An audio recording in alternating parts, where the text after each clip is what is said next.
এবং সেখানে ঘন্টার ধ্বনি করে মাইক বাজিয়ে, এখন তো আমি সেদিন, আমি থানার নামটি করছি না, সেখানে গিয়ে দেখলাম জগন্নাথ মন্দির করা হয়েছে।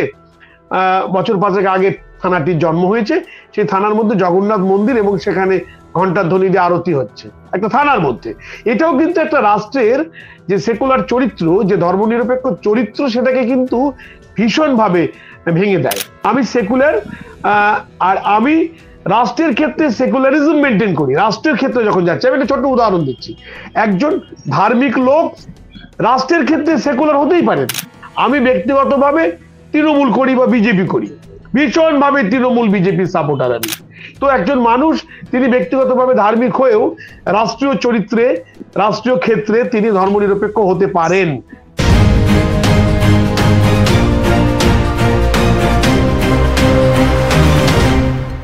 আমি প্রথমেই বলি যে এরকম একটি অনুষ্ঠান খুবই প্রাসঙ্গিক বর্তমান কালে, এবং এরকম একটি অনুষ্ঠান যারা আয়োজন করেছেন তাদেরকে আন্তরিকভাবে অভিবাদন জানাচ্ছি। এবং আমি সৌরভ বাবুর বক্তব্য প্রায় সবটাই শুনেছি, এবং সুজিত বাবু বললেন, দুজনেই আমার খুব প্রিয়, অসাধারণ বলেন, এবং তাদের আন্দোলন নিয়ে আমি অবগত আছি।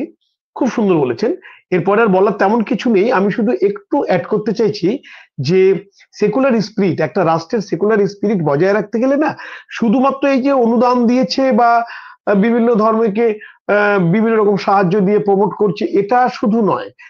রাষ্ট্র সমস্ত রকম ধর্ম থেকে বিচ্যুত থাকবে।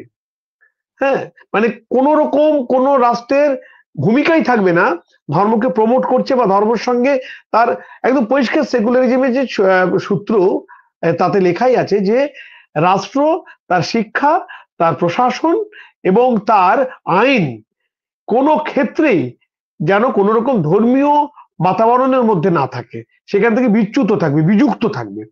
তো সেই হিসাবে এই পুজো অনুদানের কথা তো যথেষ্টই হলো। আমি আরেকটু বলতে চাই এর সঙ্গে, যে রাষ্ট্রের যেগুলো সরকারি প্রতিষ্ঠান, সেই সমস্ত সরকারি প্রতিষ্ঠানে কোন রকম ধর্মীয় আচার আচরণ যদি নিজের খরচেও কেউ করে, মানে সেখানকার যারা আছেন, কর্মচারী হন বা যুক্ত আছেন সেরকম কোনো মানুষ, ছাত্রছাত্রীরা যেমন কোনো স্কুল কলেজ বা বিদ্যালয়ে কোনো শিক্ষায়তনে কোন রকম কোনো ধর্মীয় আচরণ হতে পারে না। কিন্তু আমাদের এই রাজ্য তথা দেশ যেহেতু হিন্দু প্রধান, তথাকথিত হিন্দু প্রধান, হিন্দু ধর্ম কিনা সেটা নিয়ে আলাদা বিতর্ক হতেই পারে, কিন্তু তাদের দেবদেবীর পুজো, বিশেষ করে সরস্বতীর পুজো, এমনকি অনেক সরকারি ইঞ্জিনিয়ারিং কলেজের গেটের সামনে সরস্বতীর মূর্তি পর্যন্ত বসানো আছে পার্মানেন্টলি, একদম ভাস্কর্য হিসেবে।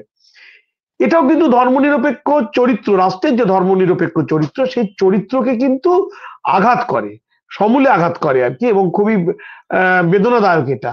এবং আরেকটা জিনিস দেখা যায় যে দুর্গাপুজোর সময় বিশেষ করে, বা দীপাবলির, তথাকথিত দীপাবলির সময়, দেশের সরকারি প্রতিষ্ঠান, সরকারি মানে রেল স্টেশন থেকে শুরু করে বিভিন্ন শিক্ষায়তন, বিভিন্ন সংস্থা, কেন্দ্রীয় সরকার বা রাজ্য সরকারের সাজানো হয়। হয়তো তাতে রাষ্ট্র পয়সা দেয় না, পয়সা হয়তো সেখানকার যারা যুক্ত আছেন তারাই দেন। হয়তো যেমন ধরুন বিশ্ব পুজোর সময় দেখেছি আমি যে রেলের ওয়ার্কশপ গুলোতে বিশ্বকর্মা পুজো হয়, সেখানে রাষ্ট্র হয়তো পয়সা দেয় না, কিন্তু এগুলো করা হয়। এমনকি থানায়, আমি যতগুলো থানায় গেছি সেখানে কোনো না কোনো ভাবে, কোনো না কোনো সব হিন্দু মন্দির, হিন্দু দেবদেবীর মন্দির, বা সুজিতা ভালো বলবেন যে ব্রাহ্মণ্য সংস্কৃতির যে দেবদেবী, তাদের মন্দির, এবং সেখানে ঘন্টার ধ্বনি করে মাইক বাজিয়ে, এখন তো আমি সেদিন, আমি থানার নামটি করছি না, সেখানে গিয়ে দেখলাম জগন্নাথ মন্দির করা হয়েছে। বছর 5 আগে থানাটির জন্ম হয়েছে, সেই থানার মধ্যে জগন্নাথ মন্দির এবং সেখানে ঘন্টার ধ্বনি দিয়ে আরতি হচ্ছে একটা থানার মধ্যে। এটাও কিন্তু একটা রাষ্ট্রের যে সেকুলার চরিত্র, যে ধর্মনিরপেক্ষ চরিত্র, সেটাকে কিন্তু ভীষণ ভাবে ভেঙে দেয়। হ্যাঁ, এবং এর থেকেই এক ধরনের বিদ্বিষ্ট মনোভাব তৈরি হয় তাদের, যারা ওই ধর্মগত নয়, যারা ওই ধর্মের অন্তর্গত, তারা হয়তো মনে গদগদ হন যে বাহ, আমার দেবতাটা থানায় আছে। কোর্ট চত্বরে, কোর্ট চত্বরে এরকম দেখা যায়, সরকারি প্রেমিসেসের মধ্যে বিভিন্ন স্থান হয় মন্দির করে। এগুলো কিন্তু বন্ধ করতে হবে। মানে এগুলো বন্ধ করার জন্য একজন সেকুলার চরিত্রের মানুষ, আমি একটু সৌরভ দত্তের বক্তব্যে শুনেছি, তিনি একটা জায়গায় একটু রিফার করেছেন, আমিও সেই সোশ্যাল মিডিয়াতে সেই জায়গাটাতে কমেন্ট করেছি বলেই আমি হয়তো কথাটা তুলছি। তার বক্তব্যকে আমি শ্রদ্ধা করেও বলছি যে সেকুলার চরিত্র কিন্তু দুদিক থেকে দেখতে হবে। আমি একটু ভেঙে বলছি যে একটা হচ্ছে ব্যক্তি সেকুলার, আমি সেকুলার আর আমি রাষ্ট্রের ক্ষেত্রে সেকুলারিজম মেনটেন করি। রাষ্ট্রের ক্ষেত্রে যখন যাচ্ছে, আমি একটা ছোট্ট উদাহরণ দিচ্ছি, একজন ধার্মিক লোক রাষ্ট্রের ক্ষেত্রে সেকুলার হতেই পারেন, যেটা সৌরভ দত্ত বললেন যে তাদের যে আন্দোলন, সেই আন্দোলনে প্রচুর সাহায্য করছেন বা এগিয়ে এসছেন অনেক ধার্মিক মানুষ, যে হ্যাঁ একটা রাষ্ট্রে কখনো এইভাবে বিশেষ কোনো ধর্মকে সাহায্য করা যায় না, এটা তার সেকুলার চরিত্র। ব্যক্তিগত ক্ষেত্রটাকে সরিয়ে রেখে তিনি রাষ্ট্রীয় চরিত্রে সেকুলার হয়েছেন, এমনটা হতেই পারে।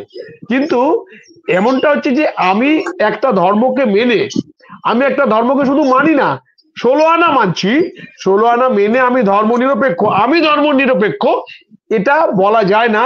আমার চরিত্রটি ধর্মনিরপেক্ষ নয়, কারণ আমি আর একটা উদাহরণ দিলে পরিষ্কার হবে।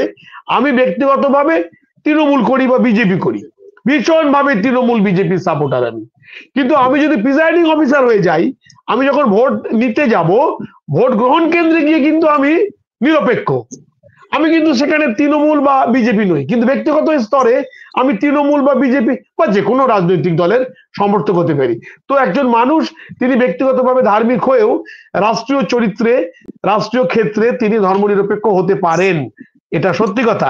একটু ওই সেই সোশ্যাল মিডিয়া সেই পোস্টে হয়তো আমাদের একটু ভুল বোঝাবুঝি বা হয়তো আলোচনার অবকাশ ছিল না, সেটা হতে পারে, কিন্তু রাষ্ট্র কাঠামো সেকুলার হবে যখন, তখন কিন্তু আমি এক ভূমিকা, ঠিক যেভাবে আমি তৃণমূল কংগ্রেস বা আমি সিপিএম বা আমি বিজেপি হয়েও আমি যখন ভোট গ্রহণ কেন্দ্রে যাব, আমি যখন প্রিজাইড করব কোনো ভোট কেন্দ্রে, তখন আমি নিরপেক্ষ, কোনো দলের নই।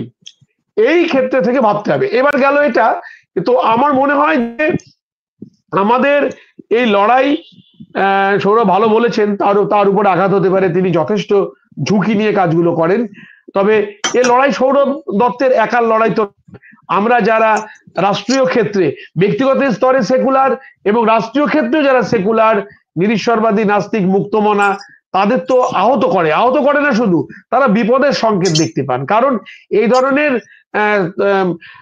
তোল্লাই, আর এটা সত্যি কথা যে এটা যে ধর্ম সংখ্যাগুরু থাকে তাদেরকে তুষ্ট করতে পারলে নিঃসন্দেহে তার একটা ফায়দা পাওয়া যায়, তার একটা বেনিফিট আছে, ভোটের বেনিফিট, সামনে ভোট আছে।